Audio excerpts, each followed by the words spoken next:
What we do here is go back. अस्सलामुअलैकुम नाज़रीन, welcome to my channel. अगर आप लोगों ने मेरा चैनल अभी तक सब्सक्राइब नहीं किया जल्दी से सब्सक्राइब कर लें ताकि आने वाली हर नई वीडियो आप तक आसानी पहुँच सके। तो दोस्तों, आज मैं पित्ते की पथरी का इलाज लेकर आया हूँ। तो इसके लिए नुस्खा लिख लीजिए। कलौंजी 40 ग्राम,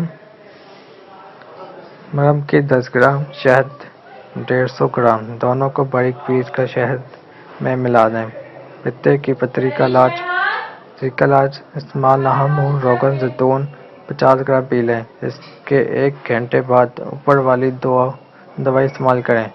इसके साथ एक चम्मच सुबह दोपहर शाम जवारिश खमीर का इस्तेमाल करें। इसके साथ साथ 3 अदद इंजीर खूब कूट कर काढ़ा बनाकर इस्तेमाल करें। इंशाअल्लाह पथरी का पित्ते से इनकराज हो जाएगा।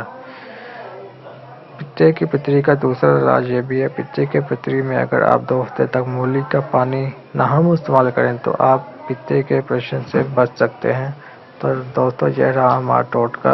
अगर आपको ये पसंद आए तो लाइक करें, शेयर करें और कमेंट में अगर कोई मसला हो कमेंट्स करें। शुक्रिया। What we do here is go back.